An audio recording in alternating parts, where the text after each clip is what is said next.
free speech is under threat in Canada with the arrival of Bill C-11, which is going through Parliament and the Senate as we speak.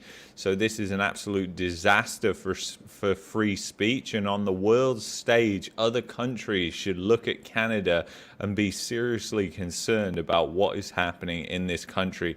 And we know that Canada is heavily under the influence of the World Economic Forum because we have two people in positions of power that have gone through the Young Global Leaders program. And don't just hear it from me, hear it from Klaus himself. When you brought the Young Global Leaders program here for executive education and then the Schwab Fellows.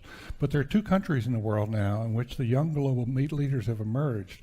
Tell us just a bit about that in terms of the governance. Yes, actually, this notion to integrate young leaders is part of the World Economic Forum since many years. And I have to say, when I mention now names like Mrs. Merkel, even Vladimir Putin and so on, they all have been young global leaders of the World Economic Forum. Mm-hmm.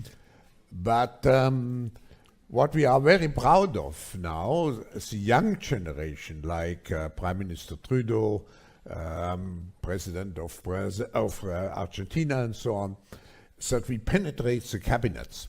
So there you go. And, you know, he said right there that he's proud of the young generation like Prime Minister Trudeau. And then we've got bills like this coming through Parliament.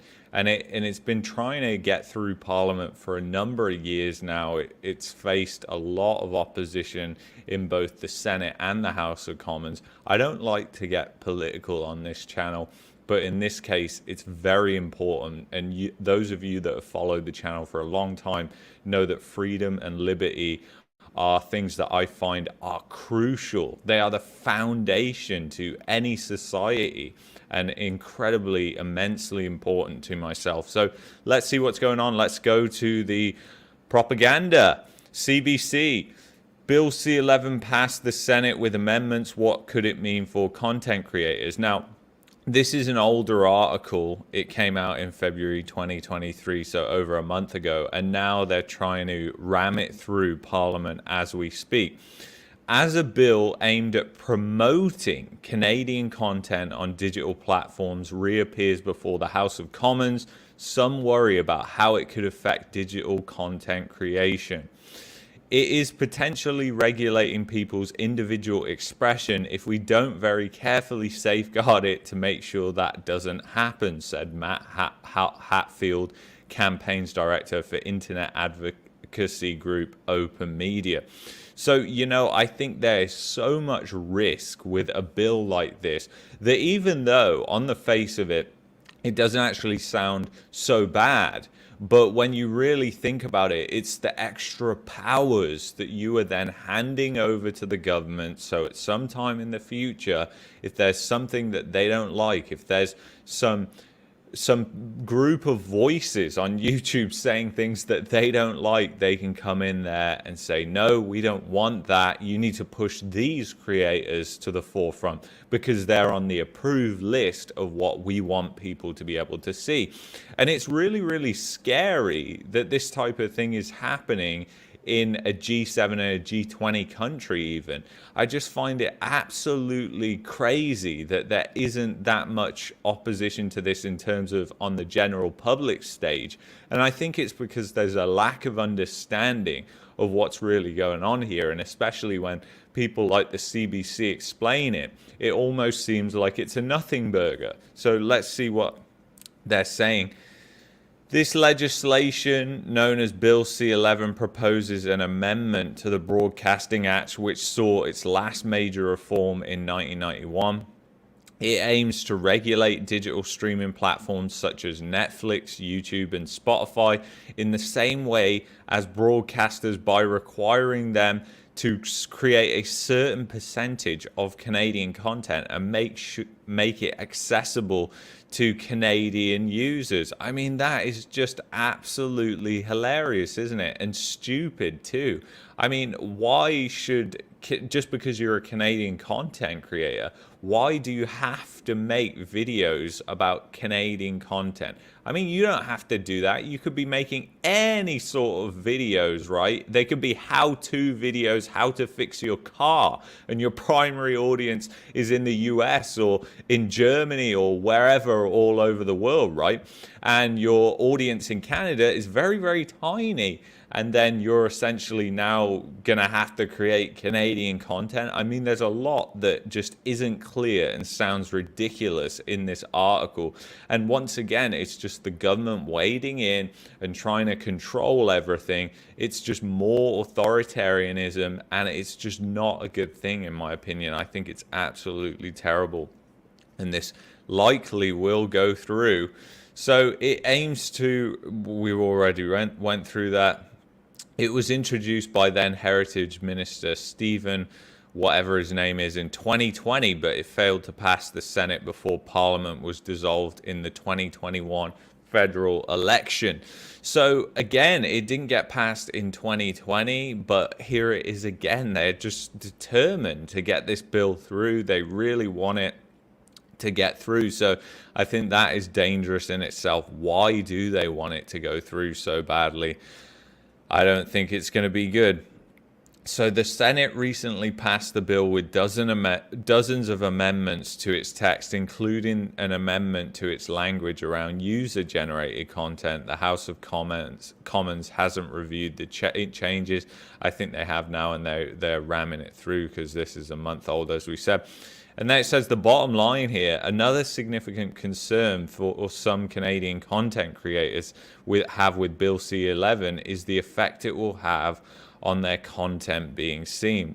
And this is kind of unknown, right? Because how on earth are they going to modify things in a way for what they want to happen? That's what a lot of people don't see. And it could be the end for many, many YouTube channels in Canada, many YouTube channels like mine and other people's, because essentially if that content just isn't seen anymore because the government doesn't want you to see it, then you're screwed. And then the content that they do want you to see, which is the mainstream media and their approved content creators, which give you the illusion that, you know, everything that they're actually giving freedom of speech, that will continue. And I think it could be an absolute disaster, really, for freedom of speech, for free speech in Canada, because at the end of the day, I mean, what are you doing then? Think about what happened with the Emergencies Act back in February of 2022. Because when that was all going down, there was a bunch of Canadian content creators that were streaming live in Ottawa. And what would have happened if this bill had gone through at that point? Do you think you would have seen any of those streams and seen what it was actually like, boots on the ground, and we would have actually known, for those of us that weren't there, what it was actually like? It would have been very difficult to tell. So the story that the mainstream media was telling you, that there were loads of troublemakers there and they were wrecking Ottawa and it was destroying small businesses, you would have believed that narrative maybe more over the narrative which you could actually see by watching one of these live streams that was available then, which showed that it wasn't like that at all. There was a lot of love, it was a peaceful protest, and yeah, there was the occasional wingnut, but that happens at any sort of protest or rally, so that's nothing really new there. But yeah, I just think what would have we seen looking back on that? And we would have seen likely a blackout of YouTubers and other different things that were talking about this, including me. So I think it's a dangerous thing, because you're putting just more power in the government's hand.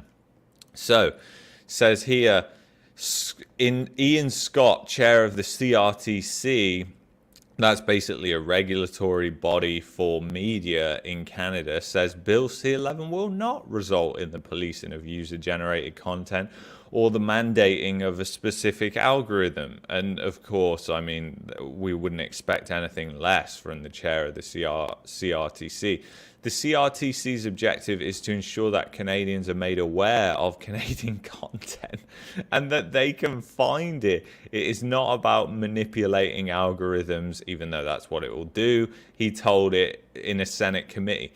So you have to, I mean, they're already aware of Canadian content. I mean, the way these algorithms work is they serve up content that you want to see. So if you're watching a lot of Canadian content, it's going to serve you up more of that. If you're watching a lot of US content because you're actually from the US, you're just living in Canada, it's going to serve you up that. Whatever it is, it's going to serve you up more of that. It's not really difficult to understand. And basically he's saying, oh yeah, nothing's going to really change. Everything's going to be fine. And that algorithm that everybody's talking about, that's not going to get amended. Well, I don't see how it doesn't get amended, because you're going to have to force feed people what they don't want to see, essentially. So Danks agreed that both the Senate and the House of Commons need to prevent some content from being preferred over other content. Well, that is just really broad, and you kind of can't understand that, can you? Because what is he saying there? Some content over other content? Define that, because that sounds a little bit suspicious to me. And, you know, he's saying, oh, it's down to the government. It's down to the government. We need the government in there policing everything. We need the government to get involved. And this is just, again, it's just the government is just getting larger and larger and larger. It's taking over absolutely everything. And I think it's just a disaster, really is. So the Canadian content we're talking about is professional content that is expensive to qualify, he said. Those shows cannot be monetized on YouTube's and TikTok. If you went to our YouTube page right now, you wouldn't see our best shows. So he's basically saying, because you wouldn't see his best shows, we need to regulate this, we need to police this, we need it to be better. I mean, YouTube is going to serve you up whatever is best suited for what you watch. That's what the YouTube algorithm does. So if you go to their page, it's going to serve you up the videos you're most likely to watch. So I don't see how this doesn't kind of really impact the algorithm and completely turn it on its head. Because if then the algorithm has to force the content at a load of different people and they're not clicking on it, then that can kill your channel really fast, because then it looks like we're serving all these people your content, nobody's watching it, so it's no good, when it's actually just the fact that the algorithm is having to serve all these people that might not necessarily want to watch it, the content. And that's basically what I could see very much likely happening. And for people that make a living off YouTube, I mean, it's just going to be a disaster for them. It really is, because who knows what's going to happen to their income. I mean, God knows. I mean, there's a lot of content creators in Canada that have got like a couple of 100,000 subscribers and are probably making a decent living off YouTube. And with what's coming around the corner, what is that going to mean for them? It's going to be very, very difficult to say right now. So that's basically it, what's going on. Bill C-11, it's just a total disaster. I had to say something about this because I just believe it's a train wreck for free speech. And I just think that, again, it's just the government meddling, the government getting bigger and wanting to dip their hand into everything and have control over everything. And I think it's so dangerous when stuff like this happens, and we really need to oppose it and get more vocal about it. Do I think it's going to go through? In this case, probably. I mean, it's practically there unless the Senate really manages to hold it up again, which hopefully they do. Then it could be going through, because it's already passed now the debate in the House of Commons, and I believe it's on its way to the Senate now. And that's its final stop, and then we'll see what happens. So anyway, I want to thank you so much for watching. If you've enjoyed this video, you might enjoy these videos here, and I will see you in the next one.